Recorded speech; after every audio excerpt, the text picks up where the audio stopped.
Տիկին Աննա, այս ընթացքում համավարակի հետ կապված բոլորը վախ ունեն ու մեկուսացած էին ու բնական է պահում էին կանոնները եւ այլն։ Բայց ես հարթագյուղցիներին ինչքան հարցնում էի, ասում են Ճիշտ է, ասում ենք մեր սուրբը մեզ պահում է։ Ու ես էլ եմ դրան համամիտ եմ։ Ես միշտ ասել եմ, որ մեր սուրբը մեզ պահում է։ Ու մենք ոնց ասում են, մենք չենք մեկուսացել, մենք միշտ էլ հարևանների հետ շփումներ ունեցել ենք։ Ու մեր գյուղում մի հատ վարակի աղբյուր չկա։ Փառք Աստծո, որ չի եղել։ Հա, ու հույս ունենք, որ չի լինի։ Աստված առաջ։ Մեր հենց մեր հավատքի ուժն է, որ մենք հավատում ենք մեր սրբին ու չգիտեմ, մեր սուրբն էլ մեզ պահում է։ Ամեն։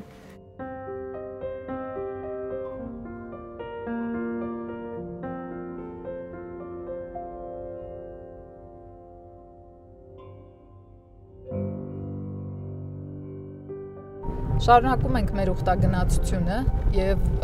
անկեղծ ասած հետաքրքիր բան է, որ հավատքի ուժի ճանապարհին թվում է թե ամեն ինչ պետք է հեշտ լինի, բայց լրիվ հակառակը։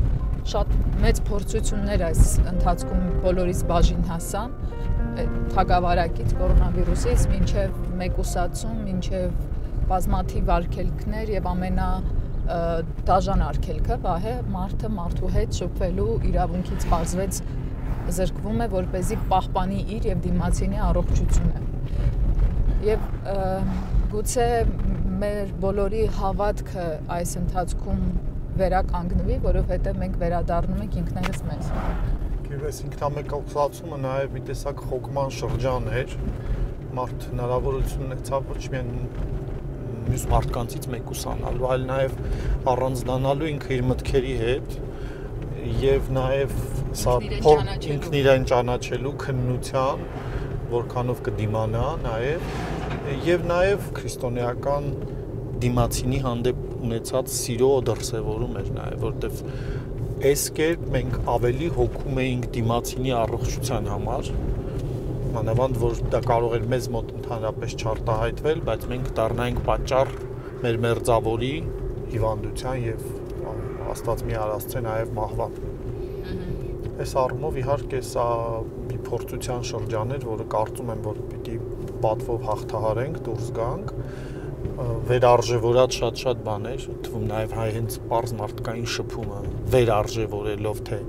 ինչ մեծ արժեք է, ինչ մեծ շնորհ է, պարզապես հնարավորությունն ալ եկեղեցի գնալ եւ հաղորդվել, ինչ մեծ շնորհ է, որը մենք մեծագույն շնորհ, որից մենք այսպես ինչ որ մի պահ զրկվեցինք եւ պիտի դա հասկանալու մեզ վերարժևորելու ընթացք լիներ։ Այն Սուրբ Հովհաննեսը մենք այստեղից այնտեղ տեսնում ենք։ Սպիտակին է տալի։ Հոշարձանները լրիվ երևում այս կողմի դրվածները։ Աննա Քերակին ինչ պատմություն կա, ես այստեղ ձեր որդուն եմ տեսնում, ահավոր համով տիպար է երկար խարտյաշ մազերով։ Մենք ունեցանք 5 աղջիկ ու շատ էինք ուզում ունենալ տղա, երեխա։ Ամուսինը շատ էր ուզում, չնայած երբեք չի դժգոհել, որ 5 հատ աղջիկ ունեցել։ Միշտ ինչ աղջիկ ունեցել, ասել է Աստծո տված, Աստծո պահած։ Բայց տղա էինք ուզում ու ամբողջ գյուղն էր ուզում, որ այդ ժամանակաշրջանում հենց տուն չկար, որ տղա չունենար, երևի միայն մենք էինք, որ տղա չունեինք։ Բոլորն էլ ուզում էին ու ամուսինս սա, որ եթե ես տղա ունենամ, Սուրբ Հովհաննեսի անունը կդնեմ, մենք շատ ենք սիրում մեր սրբին։ Ամեն ինչ կապում ենք Սուրբ Հովհաննեսի հետ։ Ամուսինս խոստացավ, որ եթե տղա ունենա, անունը կդնի Հովհաննես, 7 տարի մազերը կերկարացնենք, երկար մազեր կպահենք։ 92 թվին Հովհաննեսը ծնվեց։ Ու մենք մեր խոստումը պահեցինք, 7 տարի պահեցինք Հովհաննեսից երկար մազերով, չգիտեմ, ամբողջ գյուղն էր ուրախացել, որ մենք տղա երեխա ունեցանք։ Ես մինչև ստեղ ամուսնանալս ես չեմ իմացել սրբի մասին։ Այն ժամանակ, որ ես ամուսնացա, Սուրբ Հովհաննես շատ մարդիկ էին գալիս, ամբողջ գիշեր գալիս էին ժողովուրդը։ Տեղ դհոր զուռնա էին խփում, մատաղ էին անում, ամբողջ գիշեր մնում էին այդտեղ։ Իրանց մատաղն անում էին, նոր առավոտ թողում գնում են։ Երկրաշարժից հետո մի քիչ այդ հոսքը դադարեց։ Հետո այդ հին մարդիկ, որոնք հավատում էին սրբին, նորից վերականգնեցին երևի այդ հավատքը։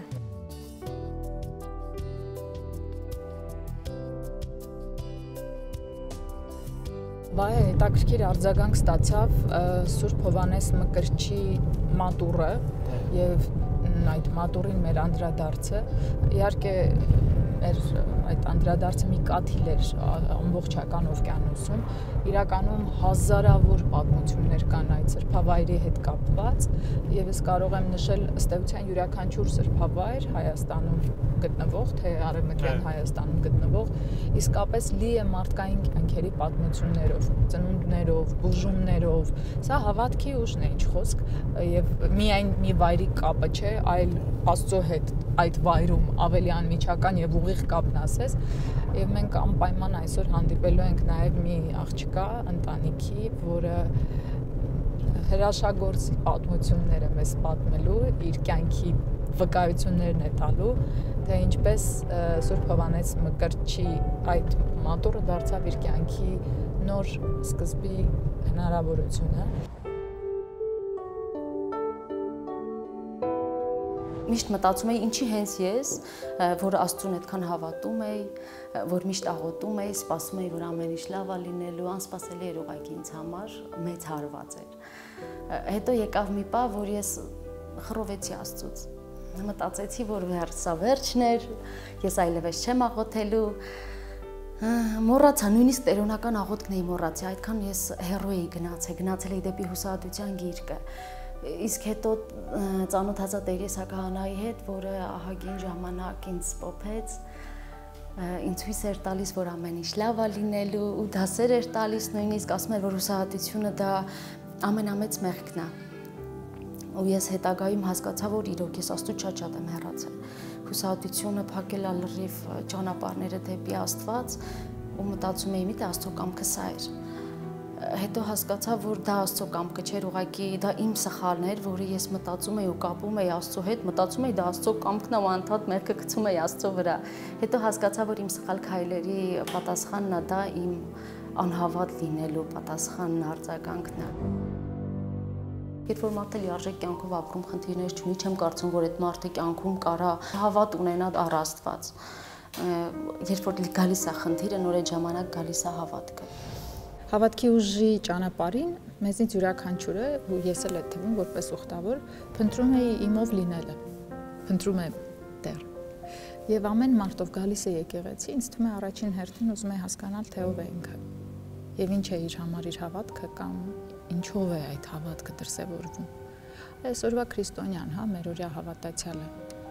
ինչքանով է քրիստոնյա։ Եվ ո՞րն է քրիստոնեության այդ չափանիշը։ Մերօրյա քրիստոնյան հաճախ եկեղեցի գալիս է տարբեր նկատառումներով։ Հաճախ ենք տեսնում, որ մարդը գալիս է եկեղեցի, երբ ծայրահեղ դժվարության մեջ է կամ առողջական խնդիրինք ունի, իր մտերիմներն ունեն։ Նույնիսկ գալիս է եկեղեցի, երբ որ տնտեսական դժվարություն ունի, որ ցավալի է։ Այսինքն մենք առարկայացնում ենք մեր խնդրանքը եւ մտածում ենք, որ Աստված պիտի ականջ դնի մեր նույնիսկ նյութական խնդրանքին։ Եվ ամենածայրահեղը, երբ որ մենք դժվար վիճակում գալիս ենք եւ վստահ ենք, որ Աստված մեր վերջին հույսն է եւ ապավեն է եւ Աստված պիտի օգնի, բայց ես միշտ ասում եմ, որ Աստված մեր վերջին հույսը չի, Աստված մեր միակ հույսն է։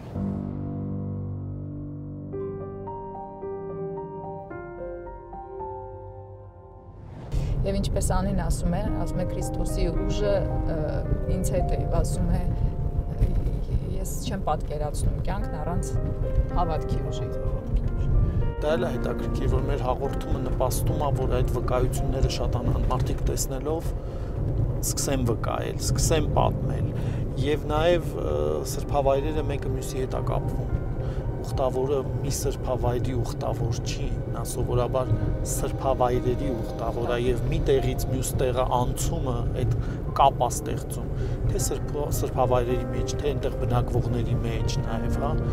խմորում է նաեւ իբրև մեկ եկեղեցի։ Դե հետաքրքիր բան ասացի, շատ զուգահեռ տարար, եթե նայենք այսօրվա համացանցին, ուղղակի ինտերնետը համացանցը, որը բոլորին ասես կապող հողակ լինի, բայց համացանցը նման է սարդոստայնի, որը քեզ վերցնում է գերի, պահում է, կլանում է ու չի տալիս ազատության շունչ ու հնարավորություն, ստեղծում է պատրանքը լոկ։ Բայց քեզ որպես կանոն կտրում է արժեքներից եւ ասում է անընդհատ շեղվիր, անընդհատ զբաղվիր ամեն ինչով, բացի քո իրական էությունից ու գործունեությունից։ Իսկ հավատքի ուժը եւ մեր կոթողները, տաճարները, սրբատեղիները, նրանք այդ համացանցի սկզբունքով, ասես, պատում են քեզ այդ հավատքի ուժով։ Եվ իրական մարդկանց, իրական հավատքի, իհարկե։ Եվ պատմությունը հենց մարդու մասին է, մարդու մասին։ Մեր հավատքի ուժը մարդու մասին է։ Որովհետեւ մարդեղացած Քրիստոս եկավ, որպեսզի մարդուն վերադարձնի իրեն։ Մեր առաջին ճանապարհը հենց ուղիղ Սուրբ Հովհաննես մատուռ էր, Ղալթաղջին, որովհետև այդ ճանապարհը շատերին տալիս էր կյանքի նոր սկիզբ, երեխայի սկիզբ։ Ու մենք հասկացանք, որ ամեն ուխտավոր, ես ինքս այդ թվում որպես ուխտավոր, ուխտի եմ գնում փնտրելով ինքս ինձ։ Ու փորձություն լինի, խնդրով երեխա լինի, օրհնություն լինի, սիրո տեսքով, թե ծնունդ, այդ ամեն ինչը քեզ նոր կյանքի սկիզբ է տալիս։ Հարութի հետ առաջի անգամ հանդիպել եմ հենց Սուրբ Հովհաննես մատուռում, Վարդեվորի օրը, դեռ այդ ժամանակ փոքր էի, մոտ 13 տարեկան երևի, երբ ինքը ինձ ջուր տվեց, ու ինչ-որ մի ուժ կար, որ զգացի, որ հաստատ մենք էլի հանդիպելու ենք հետագայում։ Այո։ Դե հետո տարիների ընթացքում ինքը տատիկենցս գյուղից էր, գնում էի, գալիս էի ու միշտ մտքիս մեջ կար, որ սա այն Հարութն է, որ ինձ ջուր տվեց եկեղեցում, ու այդ միտքը, որ նորից իրար հետ ենք լինելու, միշտ մտքիս մեջ էր, ես գիտեի, որ հաստատ նորից հանդիպելու ենք։ Հետագայում, երբ որ ամուսնացանք, մենք բարձրացանք Սուրբ Հովհաննես, միտք ունեինք բալիկի համար, առաջի բալիկի համար պլաններ վառեցինք, իջանք, բայց երբևէ չեմ մտածել, որ կլինեն խնդիրներ, կլինեն հենց իմ հետ, ես մտածել եմ, որ միշտ Աստծուն հավատացել եմ, միշտ աղոթել եմ դեռ պատանեկության ժամանակ, աղոթել եմ, բայց երբեք լիարժեք չեմ հավատացել Տիրոջը։ Ուղղակի երիտասարդական աղոթքներ, խնդրանքներ, չգիտեմ։ Ու ամուսնությունից հետո, երբ որ արդեն Վերոնիկաս ծնվեց, 2 տարեկան էր ու չէր քայլում, բժիշկները նույնիսկ հույս չտվեցին ապրելու, որ բալիկը կապրի, երբ որ գնացինք Երևան հիվանդանոց տարանք իրան, ասեցին, որ հույսերի մի կապեք այս բալիկի հետ, երկրորդն ունեցեք, չգիտեմ, շարունակեք ձեր կյանքը, այնպես ասեցին, որ ես սպասեի, որ վերջ, Վերոնիկայի հետ ամեն ինչ վերջանալու է, նոր կյանք եմ սկսելու, ու հետագայում, երբ որ վերադարձանք տուն, դե ամուսնուս ծնողները գյուղի ժողովուրդ նորից մտածում էին ոչինչ, երկրորդը կունենակ, նույնիսկ խոսակցություններ կար, որ Վերոնիկան շատ քիչ կապրի, չգիտեմ, չի լսի, չի խոսի, չի շարժվի, նույնիսկ ինչ չի ճանաչի։ Ինչ էր մոտը,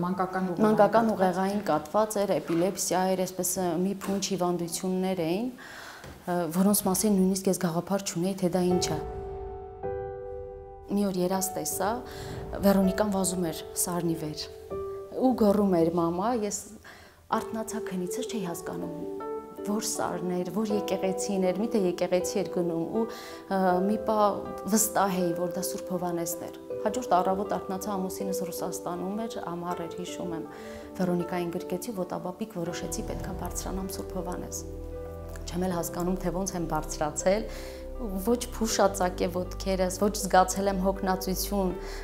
Վերոնիկան մոտ 15 կիլոգրամ կլիներ, բայց իմ համար դա ուղղակի մի թեթև, ասես ինչ-որ մեկը մեզ գրկած բարձրացրեց վեր է։ Ու առաջի անգամ այդ ժամանակ եմ զգացել աղոթքի զորությունը, երբ որ աղոթում էի Տիրոջը ու խնդրում ես, լիաթոք խնդրում էի, որ գոնե Վերոնիկան քայլի։ Միակ խնդրանքս դա էր, մոռացել էի մնացած խոսելու մասին, լսելու մասին, առաջինը, որ իր ոտքով կարողանա բարձրանա Սուրբ Հովհաննես։ Ու հետաքրքիրն էլ այն էր, որ Վերոնիկան այդքան խնդիրների հետ ինքը սիրում էր, նա էր Հիսուսի պատկերին, նույնիսկ խաչ էր հանում վերև ներքև, կողերը չէր կարողանում, որովհետև խնդիր ուներ ինքը, ու միշտ ձեռքերը սենց առած աղոթում էր սրբի մեջ։ Ու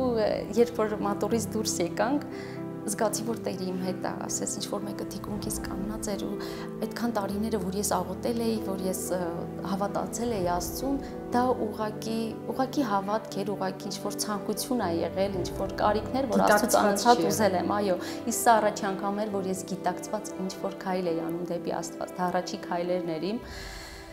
Երևի հենց դա էր իրոք Աստծո կամքը, որ ես պետքա քայլեմ առաջ, ոչ թե նստեմ, սպասեմ ինչ-որ մի հրաշքի, այլ պետքա հավատամ ու տեսնեմ այդ հրաշքը ու գործես։ Այո, ու գործեմ։ Ես սպասում էի, որ Տերը հիմա այնպեսի մի բան կանի, այնպեսի մի հրաշք, որ ես կսկսեմ հավատալ իրան, բայց ես պետքա հակառակ անեի, ես պետքա հավատայի, որպեսզի տեսնեի արդյունքը։ Ու երբ ես սկսեցի արդեն հավատալ Աստծո զորությանը, ես հասկացա, որ ես արդեն առաջ եմ գնում։ Եվ երրորդ տարին էր երևի, որ բարձրացել էի մատուր, այնտեղ տեսա մի կնոջ հիվանդ խնդրով բալիկի հետ, ծանոթացա իր հետ, այն ժամանակ ես ոչինչ չգիտեի։ Բուժումների մասին, ֆիզիոթերապիայի մասին, իմ աղջիկ արդեն 3 տարեկան էր լինում ու ես ոչ մի թերապիա չէի անցել։ Ու ինքը պատմեց, զարմացավ նույնիսկ, ինձ անվանեց էգոիստ, ասեց, որ մենակ սուրբ բարձրացնելով, մենակ մատուր գալով բուժումներ չեն անում, ախր Աստված քեզ հնարավորություն է ուզում տա, որ դու հասկանաս, որ Վերոնիկան քայլելու է։ Ու իր բալիկը ավելի ծանր վիճակում էր, քան իմ բալիկը այդ ժամանակ։ Հետո որոշեցի, գիտակցությունս նոր տեղը եկավ, ասեց նորից Աստված ինձ ասեց, որ դու որպես մայր պետքա քո վրա վերցնես այդ մեծ, չեմ ասի բեռը, այլ մեծ պատասխանատվությունը։ Ես եկա տուն ու միանգամից որոշեցի վերջից վաղը գնում եմ Երևան։ Հարթագյուղում հանդիպեցինք Անիին, մենք նրան գտել ենք էլի անկախ քեզնից։ Եվ հետո պարզվում է, որ նրա հավատքի ուղին բերել է նրան ուղիղ քեզ մոտ։ Անին շատ երիտասարդ էր ու շատ թռվռուն խառնվածքով, Անին ասում էր, որ էլ չի դիմանում, որ ուզում է հրաժարվել, շատ անգամ ասում էր, նույնիսկ չեմ կարողանում այսպես ապրել, համ երեխաս եմ մեղք, համ ես եմ մեղք, ես երիտասարդ եմ, ուզում եմ ապրել եւ հազարի մի խնդիրներ ուներ դրանից ելնելով իր կյանքում։ Եվ հիմա երբ ես նայում եմ Անին, մանավանդ իր երկրորդ երեխայի տղայի ծննդից հետո, իմ առաջ հասուն, գեղեցիկ, էլի այդ իր կրակը մեջը պահպանած, շատ, բայց շատ ուրիշ տեսակի ամեն ինչ անցալող կին է։ Եվ շատ խորը ու լավ որակի հավատավոր։ Հետաքրքիր բան ասաց Անին, ասում է ես մինչև այդ ինձ թվում էր ես հավատում եմ, ինձ թվում էր ես ինչ-որ մի բան անում եմ։ Մեզ բոլորից այդպես է թվում, բայց անշուշտ ինձ էլ է թվում։ Երբ դու գալիս է օրը, որ պիտի գործով ապացուցես, շատերը այդ փուլում մնում են։ Երբ ես Երևան գնացի, քույրիկիս մոտ գնացի, հետո Հարութը եկավ միացավ ինձ, բայց մինչև միանալ ես արդեն սկսել էի ինքնուրույն։ Վերոնիկային տանում ենք բուժումների վճարովի ենք տանում ու ես չէի զգում նույնիսկ այդ ֆինանսը որտեղից է գալիս, ոնց եկավ, ոնց գնաց, մտածում եմ ես չեմ հասցնի, բայց ես կարողացա ավելին։ Ու ես անընդհատ համարյա 6-7 տարի անընդմեջ Վերոնիկային տարա պարապմունքների, ջրային թերապիաների ու տարբեր կողմերից օգնություն էր ինձ գալիս։ Ես մենակ չէի, զգում էի, որ ես մենակ չէի, ես զգում էի եւ այն մարդկանց օգնությունը, որոնց հենց Աստված էր իմ կյանքում այնպես արել, որ հանդիպեինք,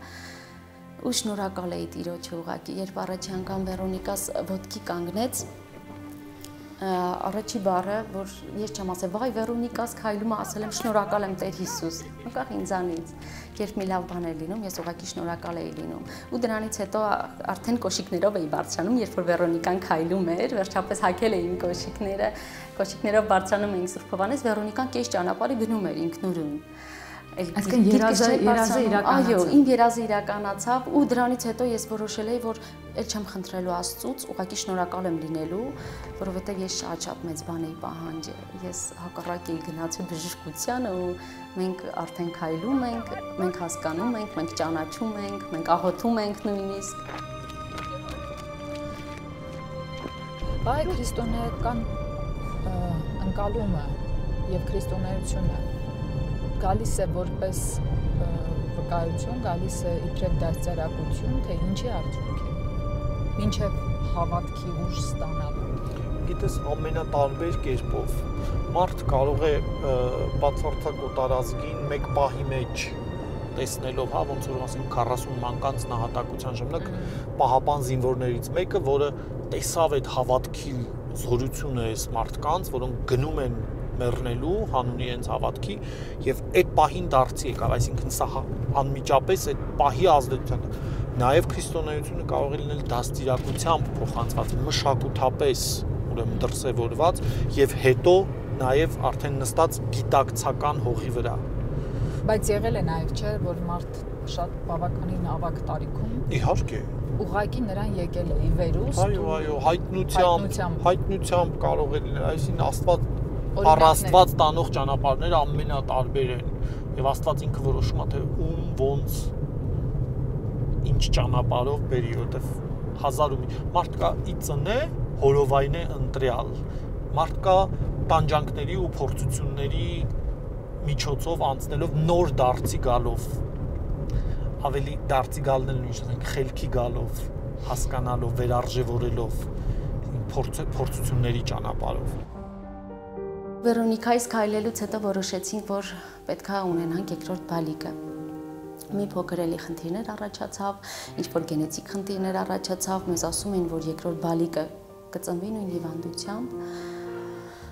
Ես էլի հույսս դնում էի Աստծո վրա ու սպասում էի, որ հաստատ լավ է լինելու։ Սպասեցինք մոտ 5 տարի, չէր լինում այդ ընթացքում ու նորից ես ամուսինս բարձրացանք Սուրբ Հովհաննես 2 տարի առաջ, Վարդեվորին բարձրացանք, որևէ նպատակ չկար։ Նույն Վարդեվորին։ Այո, նույն Վարդեվորի օրը բարձրացանք Սուրբ Հովհաննես։ Աղոթեցինք, ման վառեցինք, չբարձրաձայնեցինք, ինչի համար ենք վառում, որովհետև արդեն քայլող աղջիկ ունեինք։ Իջանք, անցավ 2 ամիս ու իմացա, որ սպասում եմ երկրորդ բալիկիս։ Ասեցի Հարութ, գիտես, ես եղեմ, ասեցի, ես գիտեի, որովհետև ես մոմ էի վառել հենց դրա համար ու ես էլ էի հենց դրա համար վառել, ուղղակի չէի բարձրաձայնել։ Հետո առաջացավ նորից խնդիրներ, նորից բալիկի հետ կարող է խնդրով ծնվի, մենք բժշկի չգնացինք, չշարունակեցինք Երևանում բուժվելը, եկանք գյուղ, որոշեցի գյուղում եմ մնալու ու վստահ էի, որ հաստատ ամեն ինչ լավ է լինելու։ Առանց բուժումների, առանց հսկողության մենք ունեցանք Դավիթիկի, որը ավելի լուսավորեց մեր կյանք ու ոչ մի խնդիր չուներ։ Ինչն է խանգարում լսելիությանը, որովհետև հավատքի ուժով պետք է որ մարդը խնդիր չունենա Աստծո հետ խոսելու ու իրար հասկանալու։ Երկու տեսակ հարաբերություն կա, չէ՞։ Ուղղաձիգ եւ հորիզոնական։ Մենք կձախողենք ուղղաձիգ մարդ-Աստված հարաբերությունը, երբ որ մենք ձախողել ենք մարդ-մարդ հարաբերությունը։ Ուրեմն, երբ որ հավատացյալի կերպարի մասին են խոսում, թե որն է ճշմարիտ հավատացյալը, նախ պիտի քննել այդ մարդու կյանքը, թե ինքը մարդ հարաբերության մեջ արդյոք ինչպիսին է։ Մենք ողորմություն ենք անում Աստծո համար, Աստված մեր ողորմության կարիքը չունի։ Մենք բարեգործություն ենք անում Աստծուն որևէ բան ապացուցելու համար, թե դա մեր համոզումն է, մեր գիտակցությունն է, որ մեր կյանքը, ֆիզիկական կյանքը սահմանափակ է։ Անշուշտ Աստված որոշ պայմաններ, առիթներ մեզ տալիս է, որ այս ժամանակավոր կյանքից հետո երաշխավորենք մեր հոգևոր կյանքի շարունակություն, հավիտենական կյանքը։ Երբ որ հավատում ես ինչ-որ բանի, զգում ես, որ դրա պատասխանը հաստատ գալիս է, երբեք չի ուշանում։ Ուղղակի պետք է լիաթոք հավատաս, չմտածես, որ հավատացի է, այո, հավատացի ես, կան ժամանակ ոչինչ չստացա դրա պատասխանը, ես երբևէ այդպես չեմ մտածել ու չեմ մտածել ինչի համար, ուղղակի մտածել եմ հանուն ինչի։ Վերոնիկան այն ճանապարհն էր, որ տանում էր ինձ դեպի Աստված, որ տանում էր իսկական հավատք։ Ու հիմա նոր հասկանում եմ, թե ինչ է հավատքը, Վերոնիկայից հետո եմ հասկանում։ Ես միշտ մտածել եմ, որ նույնիսկ պետք է շնորհակալություն հայտնել նրա համար, որ դու քրիստոնյա ծնվել ես։ Դա արդեն իսկ ամեն հաստատ։ Ես մտածում եմ միշտ քրիստոնյա ծնվել եմ, մեծացել եմ այն ընտանիքում, որտեղ միշտ հավատացել են, տատիկս ահավոր հավատում էր Աստծուն, ամեն առավոտյան գնում էր եկեղեցի, մոմ էր վառում, չկար այնպեսի օր, որ ինքը մոմ չվառեր ու սպասում էր դրա պատասխանին։ Գալիս էր տուն, ասում էր, որ այսօր լավ է լինելու հաստատ, ամեն ինչ լավ է լինելու։ Ու բոլորս է հավատում էինք, թե տատիկի ասածներին, ու դա սերմանվում էր մեր մեջ, այո։ Ու մենք, ես հիմա ճիշտ է Վերոնիկան չի լսում ինձ, բայց ամեն անգամ անցած օրը դրել էի Քրիստոսի կինոն, տեսնում էր ոնց էր Քրիստոսին չարչարում, ու Վերոնիկան այսպես բերանը բռնած, ինքը հասկանում էր ինչա կատարվում, ու նոր առաջ անգամ ինքը գիտակցեց, որ խաչը նրա համար է, որ Քրիստոսը խաչվել է դրա վրա, երբ որ արդեն խաչեցին Քրիստոսին, ինքը խաչը հանեց պապայի վզից իրա ու ցույց է տալիս սրա վրա է խաչվել։ Ու ես հասկացա, որ արդեն Վերոնիկայի գիտակցության մեջ դա տպավորվեց ու Վերոնիկան հասկացավ, որ Քրիստոսը հանուն էր մեղքերի խաչվեց տանջվելով։ Ու այսօր Վերոնիկան շատ է տանջվում, չեմ կարող ասել իդեալական է լրիվ մեր մոտ, տանջանքը միշտ կա, բայց մտածում եմ, որ ամեն անգամ այդ տառապանքի, տանջանքի մեջ էլի ինչ-որ հասկանալու մի բան կա, էլի ինչ-որ ուղի կա, որ տանում է ինձ դեպի հավատք ու Վերոնիկան է տանջվում է երևի մեր շրջապատի, մեր ժողովրդի սխալների համար, ու ես ինքս ասում եմ Վերոնիկա քո ցավը պետքա տանես։ Ես չեմ կարող քեզ օգնել։ Իմ օգնությունը միայն նա է, որ ես իրան գրկեմ։ Չեմ էլ ցանկանա նույնիսկ որ այդ ցավը ես իմ վրա վերցնեմ, որովհետև Վերոնիկան այնպես խոճաբար է տանում դա։ Ցնցումից հետո ինքը մի անգամից գիտակցության է գալիս ու աշխույժ սկսում է շարժվել։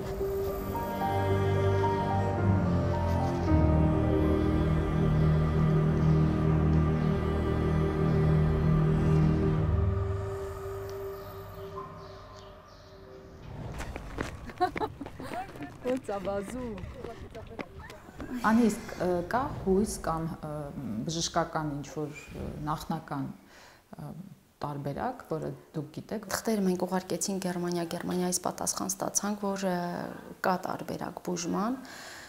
ուղղակի գումարային հարցներ է, որ չկարողացանք լուծեինք եւ այդպես ընթացք չտվեցինք։ Ես վստահ եմ, որ գումարային հարցերը ընթացքում շատ հանգիստ ու շատ անսպասելի ձևով լուծումներ կստանան եւ մի քիչ էլ մեծանալով արդեն ավելի կմեծանա հավանականությունը լավ արդյունքի մենք Վերոնիկայի համար կկարողանանք։ Ես հավատում եմ, որ հաստատ մի օր դա էլ կլինի։ Հավատքի ուղով հարթել իր առողջության։ Եվ ուզում եմ եւս մի բան ասել, մի օր երաս տեսա, որ այդ ժամանակ գիտեք ոնց էր ես չէի ուզում ընդունել Վերոնիկայի այդ ցավերը, հետո մտածում էի ինչի, հասկացա Վերոնիկան ինչի համար է տանջվում։ Մի օր քնեցի երազիս մեջ Հիսուսը սպիտակ շորերով իջավ ներքև, գրկեց Վերոնիկային ու բարձրացրեց վերև։ Ես մտովի Սենց մտակամած Հիսուսի փեշի տակ այդ սպիտակ սաբանը քաշեցի վրես ու ինքս մտածում եմ երազիս մեջ ես մտնեմ սպիտակ գողի տակ, որպեսզի ես եմ ակրվեմ։ Արթնացա, հասկացա, որ սա ճանապարհն է դեպի դրախտ։ Վերոնիկան այն ճանապարհն է, որ ինձ տանելու է դեպի հավատք, Վերոնիկան ինձ մաքրելու է ամեն ինչից այս կյանքում ու Աստված ինձ ժամանակավոր խնամակալ է ուղղակի։ Որ նշանակ է որպես Վերոնիկայի համար ու ես իրավունք չունեմ իրան ոչ նեղացնեմ, ոչինչ ասել, որովհետև Վերոնիկան իմը չի, տիրոջինն է։ Ինչքան ուժեղ հավատք է պետք այդպես մտածելու, այդպես ապրելու համար։ Իհարկե, այս բանը օրինակելի խոսք է ու օրինակելի կյանք ինձ համար կունե, ես այդքան երևի կամք ու ուժ չունեմ ու ամեն անգամ երբ որ ես մանկական ուղեղային կաթվածով երեխաներ լինեն դա ունի համախտանիշ ունեցող, լինեն աուտիզմի խնդիրներ, որևէ խնդրով երեխա, ես հասկանում եմ, որ ես ինքս եմ ցնցումների մեջ ընկնում ու ամեն անգամ երբ տեսնում եմ այն ծնողին, որը լրիվ հակադիր ձևով է ներկայացնում իրավիճակը, որ դա անցալում է որպես մաքրման ուղի, որպես իր ուխտավորի ճանապարհ, ավելի լավ, ավելի գեղեցիկ ու մաքուր մի կյանք դրախտային, հավերժական, որպես օրհնություն, իսկապես երևի համարձակություն է պետք նայել երեխայի խնդրի աչքերին ուղիղ։ Ու հենց խնդրին նայում ես, սկսում ես լուծումները գտնել։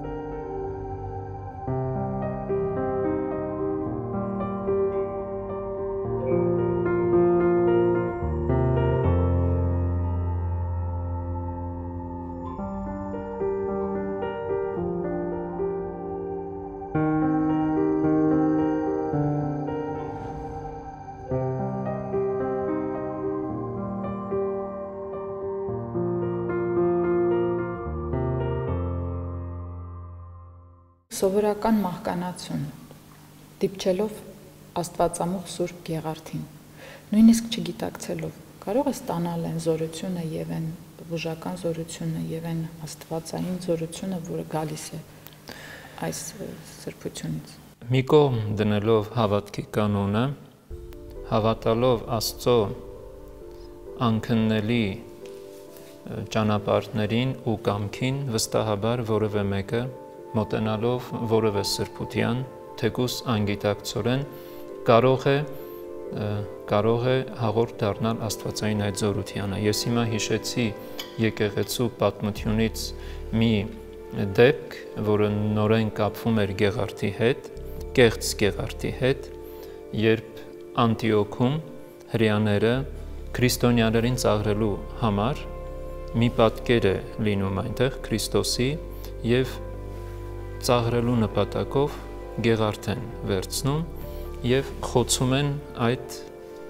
պատկերը եւս մեկ անգամ ցավ պատճառելու համար քրիստոնյաներին եւ երբ որ այդ Գեղարդով խոցում են այդ անշունչ պատկերը, պատկերից ջուր եւ արյուն է հոսում եւ այդ մասին մեզ վկայում է Միխայիլ Ասորի պատմիչը, որը նաեւ Ասորի ուղղափառ եկեղեցու հովվապետն էր եւ ահա այդ Գեղարդը քրիստոնյաների կողմից ընկալվում է որպես սրբություն։ Այսօր էլ եւ միշտ էլ մարդիկ, ովքեր գիտակցորեն կամ անգիտակցորեն կմոտենան, կմերձենան սրբություններին, սուրբ մասունքներին, իրենց հավատքի զորությամբ եւ ներգործությամբ է, որ կստանան այն, ինչ որ խնդրում են, եւ կստանան այն, ինչ որ չեն խնդրում։ Գիտես, մի հետաքրքիր պատմություն հիշեցի Երուսաղեմյան, այնտեղ մեր Սրբոց Հակոբյանց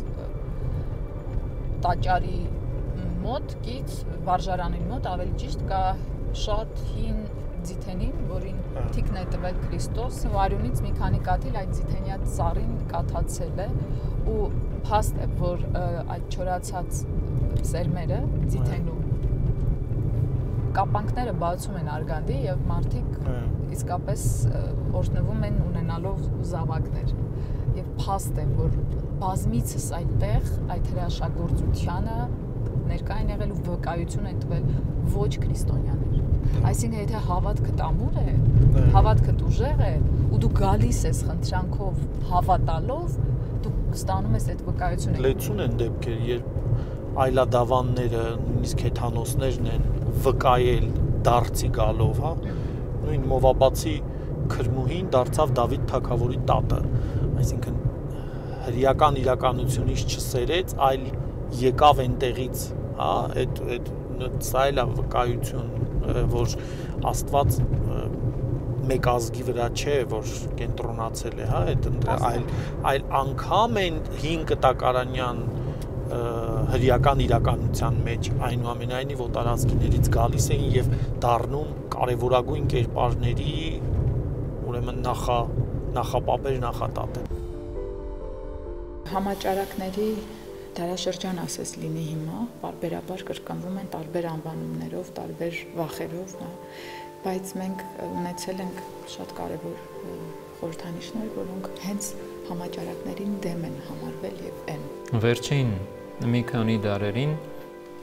համաճարակների առիթով դուրս է բերվել Աստվածամուխ Սուրբ Գեղարդը ամենայն հայոց կաթողիկոսների նախաձեռնությամբ եւ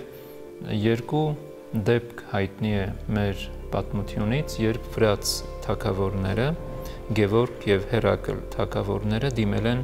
իրենց ժամանակների հայոց հայրապետներին Սուրբ Գեղարդը Թիֆլիս տանելու նպատակով համաճարակը փարատելու համար եւ այդ օրերին հայտնի է, որ բռնկել էր ժանտախտ եւ երբ Գեղարդը տարել են, վկայությունները հաստատում են եւ փաստում են, որ համաճարակը փարատվել է եւ նաեւ դուրս է բերվել համաճարակը փարատելու նպատակով 19-րդ դարի ընթացքին տարվել է Երևան, Բայազեդ, արդեն ռուս կառավարիչների խնդրանքով Սուրբ Գեղարդի ներգործությամբ եւ բնականաբար ժողովրդի հավատքով համաճարակը փարատվել է եւ այս օրերին էլ Ծաղկազարդի տոնին ներկայիս Սվեափար հայրապետի ջերմ փափագով դուրս բերվեց Աստվածամուխ Սուրբ Գեղարդը, որով կատարվեց անդաստան եւ թեև մարդիկ ներկա չէին այդ պահին անդաստանի արարողությանը չէին մասնակցում, բայց համացանցով եւ հեռուստատեսությամբ մասնակցություն ունեցան